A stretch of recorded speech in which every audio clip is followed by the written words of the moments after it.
Hello and welcome to What is a Literature Review? My name's Kay. And my name's Beth. So during this video we're going to help you understand how to produce a literature review. We've produced some different activities for you to complete. So when you see the light bulb, please press pause to complete your activity. So if you're ready, let's go. Let's start by discussing what a literature review is not.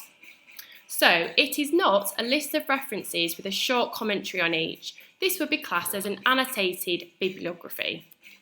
It isn't a place for your opinions, so avoid phrases like I think and I believe, and just try to avoid the first person at all in literature reviews. So what is a literature review? It is a review of the current state of knowledge in the specific subject area, the response to a specific topic or question.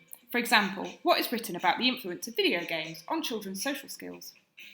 So it should be comprehensive, which is why it's really important for you to choose a particular topic and to narrow that down. So you should be writing in depth about key ideas and theories relating to your chosen topic.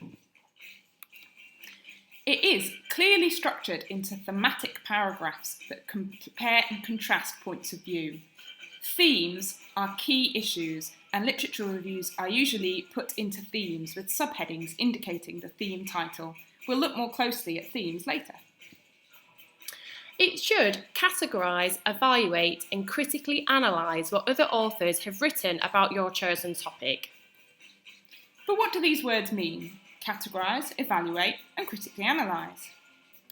We'd like you to take a few minutes to consider what you understand by these words. So please pause the video and consider these keywords. How did you get on? Categorise is the first one we'll look at, and this relates to theming.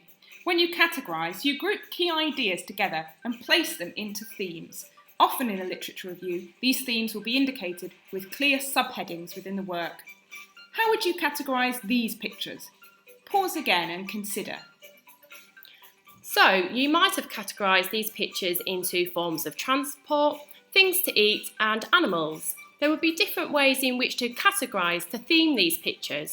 But it's thinking about how do they link together? How can we group key ideas and similar ideas together? So let's look at a more complex example.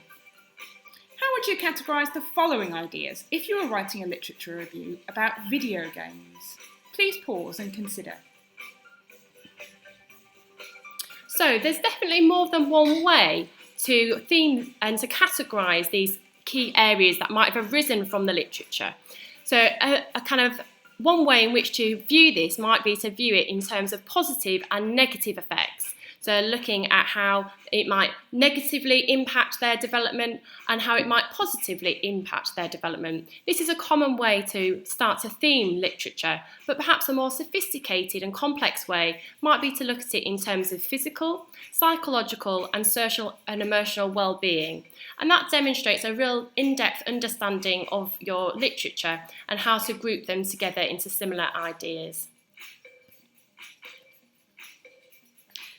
The word evaluate is asking you to examine the literature methodically and in detail in order to explain and interpret the information that's in there.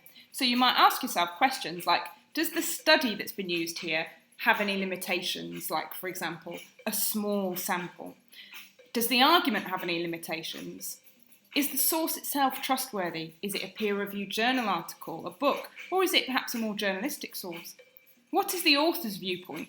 Could they be biased? The term critically analyse is asking you to look at the idea or argument from a different perspective and see if it could be interpreted differently. So you might introduce one view or argument from one author and compare and contrast this to another author to demonstrate an alternative argument or standpoint in relation to that issue. This demonstrates a more sophisticated knowledge and understanding of your topic because you're able to recognise different points of view. So thinking about, is it based on any assumptions and can it be challenged by drawing on other academic sources to kind of question those ideas?